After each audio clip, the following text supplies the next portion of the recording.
Hey everybody, welcome back to the Thinking Crypto channel. I hope you're doing well. I have some very big news to share with you all. We're going to talk about a representative out of California pushing for Speaker Pelosi to include the amendments in the infrastructure bill. So this thing is not dead yet, guys. There's still hope here, and I want to go through the details of what's happening. In addition, there's news about how much money crypto companies spend in lobbying. And of course, we know they have to increase that. And I'm going to go through the details and my interview with Congressman Tom Emmer and what he said along those lines. Also, Cardano, guys, due for a big upgrade with smart contracts enabled. What will this do to the price? We are already seeing it pump, right? But I think the price could really skyrocket from this upgrade. And I'm also working on an interview with Charles Hoskinson. In addition, I want to talk about Wyoming looking to attract Bitcoin miners. We've been talking about this game theory playing out. These states are going to be battling to bring crypto companies and miners to their states to generate revenue, jobs, and so forth. We're also going to talk about a huge Australian company that just bought a significant amount of Bitcoin miners. And we see Valkyrie has just submitted for a Bitcoin futures ETF because Gary Gensler said he's thinking about a Bitcoin futures ETF instead of a physically settled Bitcoin ETF, right? So we're going to go through the details there. And Ripple's lawsuit with the SEC, there's some very key dates that we want to review because this lawsuit is, of course, super important for the crypto market. We're going to go through all of it. Before we do, please go ahead and hit the thumbs up button, share this video. Please leave a comment, hit the subscribe button. If you're listening on the podcast sites like iTunes, Apple Podcasts, please go ahead and give me 5 stars, guys. It helps support the channel. It doesn't cost you anything. So thank you for that. This video is brought to you by OKCoin Crypto Exchange, where you can buy, sell, and trade your favorite cryptocurrencies at low fees. You can also stake your crypto and keep 100% of your rewards. Stake Cardano, stake Tezos, keep 100% of your rewards. Link in the description to sign up. Also, be sure to sign up for my free weekly newsletter, All Crypto Insights and Knowledge. Some interviews coming up. Tomorrow, my interview with Mark Moss, who's a YouTuber and market analyst, will be live. I also have an interview signed up with the founder of the Chamber of Digital Commerce, Perry-Ann Boring, later this month. I'm also working to get an interview with Ripple co-founder Arthur Brito.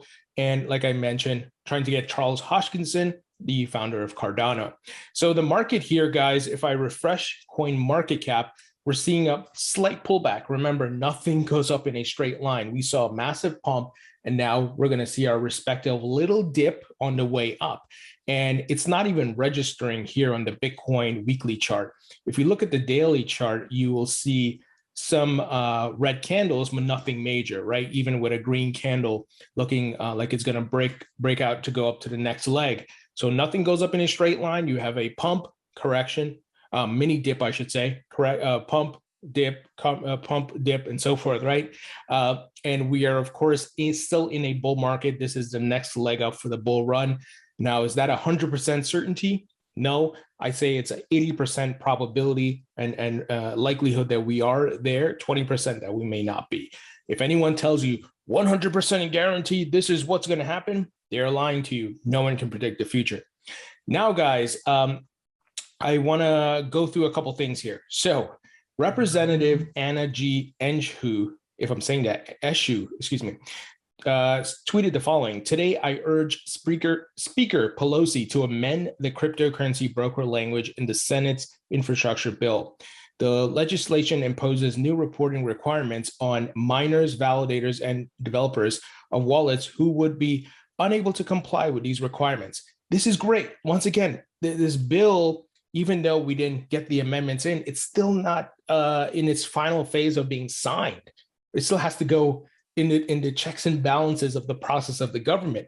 So if we can get like Speaker Pelosi to say, okay, no, we need these amendments here, that will be great. I'm still hopeful.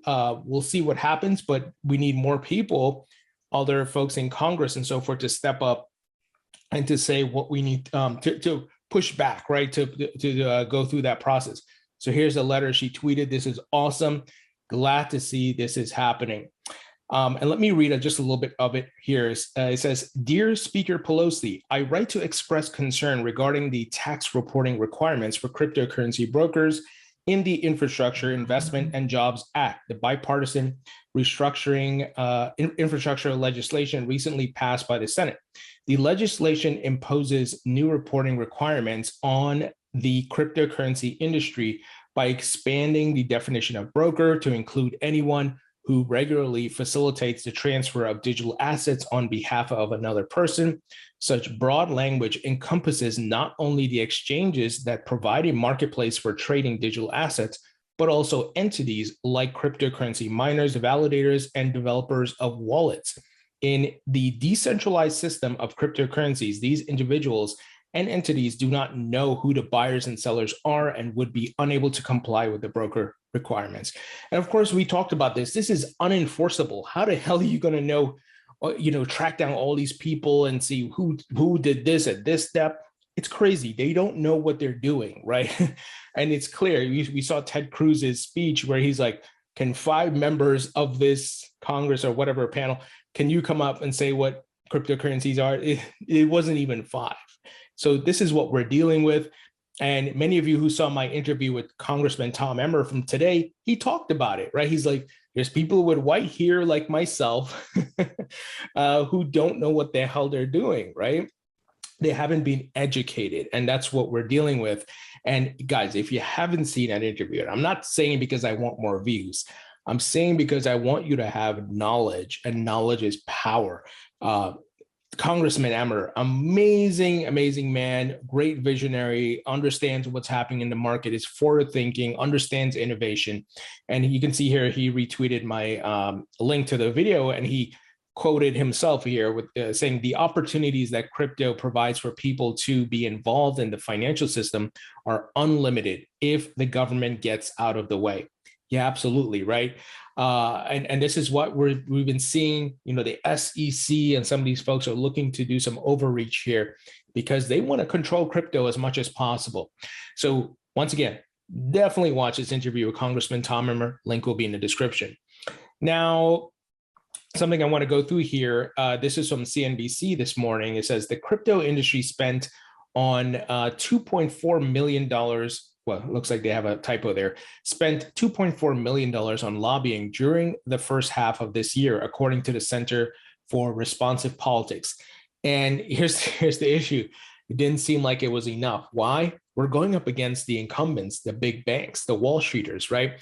We talked about Janet Yellen being a lapdog for the bankers, and even the likes of Richard Shelby out of Alabama, the man who I think his excuse was BS. I didn't get my amendment, but I think if you look at his campaign donors, you'll see why. But I think the crypto companies need to lobby harder. They need to put more money. And one good thing, the silver lining out of this whole infrastructure debacle was that it brought the crypto community together.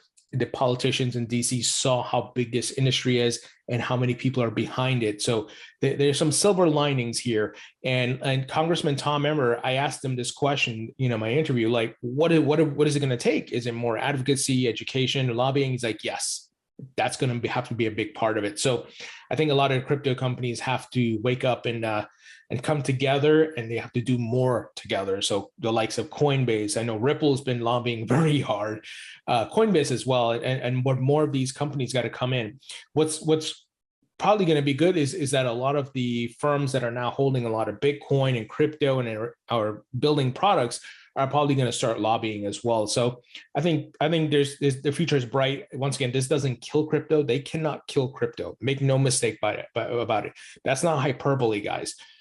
It's decentralized. It's not respective to one market. This is a global thing.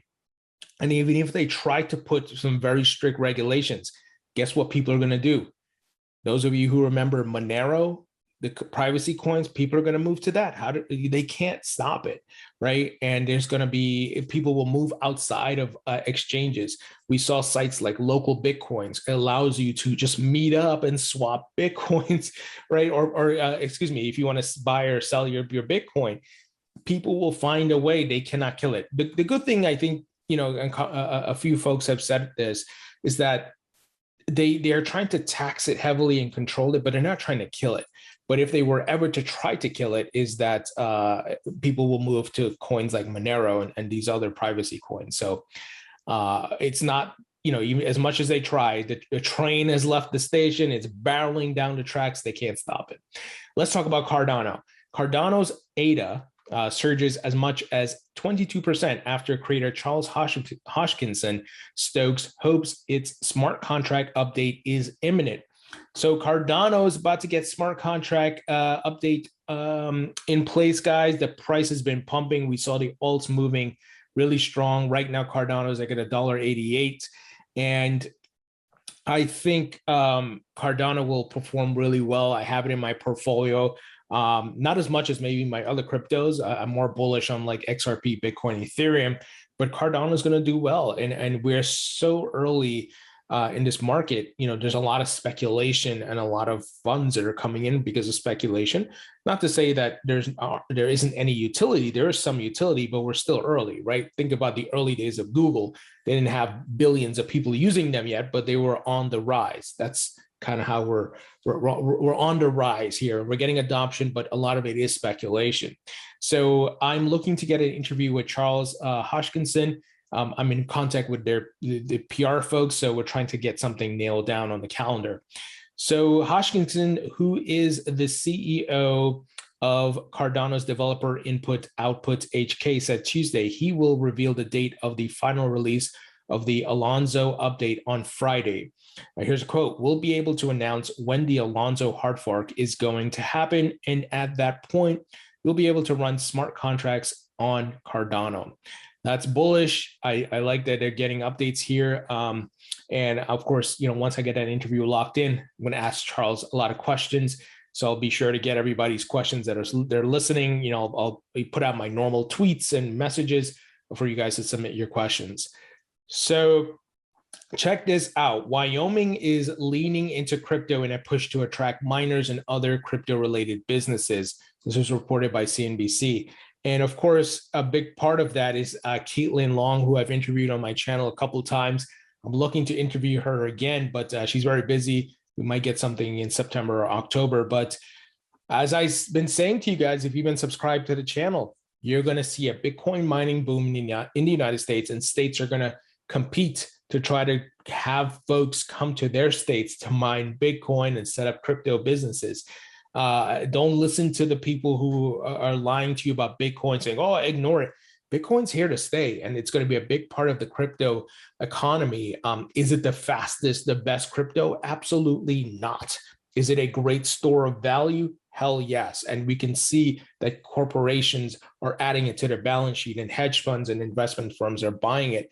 So people who are emotionally worked up and a maximalist and tribalism, that's nonsense in my opinion. Bitcoin is here to stay, but so are other cryptos and digital assets. I think common sense would tell you that, right? Now check this out. Australia's Mawson Infrastructure purchases 17.3 thousand Bitcoin miners from Canaan. The ASIC miners will be deployed across Mawson's flagship facility in Georgia and its Australian site from Q4 2021 through 2022. So see, some of these things are not even slated to happen like next month. They're into 2022, 2023, because once again, put your business thinking cap on here. Making these purchases, which are millions of dollars, these people are expecting a return on their investment. They know what's coming: higher prices, mass adoption, mainstream adoption, mass marketing. And this is where you have to be patient and zoom out and look at the market from a macro perspective. And that's how these big players, the smart money, that's how they're looking at it, guys. And it's happening globally. Here, this is in Australia. This is not the United States. I'm sure some of it is happening in the United States, but it's happening globally. Makes me very bullish. Now, Gary Gensler, head of the SEC, when he was asked about a Bitcoin ETF, I think it was just last week, he's talking about, I think a Bitcoin futures ETF might happen. Okay, a sign of what these companies are adjusting their strategies now. Here's the headline: approval incoming. Valkyrie becomes the fourth firm to apply for Bitcoin futures ETF. So they see potentially that a Bitcoin ETF could be approved this year. It sounds like it's the futures one, which is not ideal. It should be physically settled, but we'll see. This is why I'm going to be real with you guys. I'm real. If they do the paper settled ETF, over time, they will be able to manipulate the market like they have with gold and silver. That's not good. That's not good. That's why you should take profits and have a plan, because these returns, these higher prices, may not last forever. I'm not saying be scared and you need to cash out now. I'm just saying have a plan and keep in the back of your mind that it's not always, green candles, right? There's going to be a bear market. There's going to be some manipulation, and you have these big players getting in. So that's why you need to, in the early days, because you're here early, take profits, know what you're holding long-term, what you're staking, what are you lending, what are you borrowing, earning interest on, have a plan. And, don't let the bull market pass you by and then you're in the bear market like, man, I should have took profits. Have a plan. I can't stress that enough. And I'm speaking from experience. Having gone through that, I was like, man, I should have took profits off the table, right? So I'm talking from experience, guys. And this is why I'm being real with you, because this is a futures ETF, not a physically settled ETF. And that worries me, because if you know the history of what they've done with gold and silver and ETFs, paper, not the physically settled, they're going to be able to manipulate it eventually, the likes of Goldman and JP Morgan and so forth. So that's how I'm looking at it. Yes, I'll be keeping some crypto long term, but I'm going to be making sure I take my profits and put that money to work, not to have it sit in the bank to lose value from inflation. I'll be putting it into other assets to grow over time in a business, pay off debt, things like that. So I keep it transparent with you guys, right? So that's I want you to think about these things, have some food for thought, right? Finally, XRP lawsuit versus Ripple upcoming due dates. There's a lot here. This is some James Filan, excuse me. August 16th, Ripple's response to the SEC's emergency motion for discovery conference regarding Slack communications and any motion to seal exhibits filed with that motion. August 17th, the SEC's response to Ripple's motion for a discovery conference regarding the SEC's improper assertion of the deliberative, my goodness, I can say that, process privilege in any motion to seal exhibits filed with that motion. August 31st, fact discovery deadline. October 15th, expert discovery deadline. And it looks like there's a lot to go through here, but I just want to let you guys get an idea. This thing's going to play out, it looks like, to the end of the year, and maybe into 2022. So once again, perspective, and we don't know what's going to happen. I believe Ripple will come out of this well. I believe Congress will eventually wake up and they will put the right things in place. We see Gary Gensler is getting called out by GOP of Republican Financial Services. We talked about it yesterday. The CFTC doesn't like what he's doing with the overreach. So we'll see what happens. My gut tells me Ripple is going to win this and that Congress is eventually going to get it right. But it's probably going to be a bit painful till we get there, right? All this back and forth and jargon and all that. So just heads up, guys. So guys, what do you think about this news? Are you as bullish as me on Cardano? And we got some movement here. We got some bullish activity. So I'm excited for the future of this market. There will be setbacks and pushbacks because of government inability to understand certain things, and they're not educated. So be sure to watch my interview with Congressman Tom Emmer so you can get a download of a lot of what's happening behind the scenes with the government and crypto regulations. Thank you guys for watching. Once again, hit the subscribe button, hit the thumbs up button. If you're listening on the podcast sites, give me 5 stars, guys. Doesn't cost you anything. Thank you. Appreciate it. And I'll talk to you all later.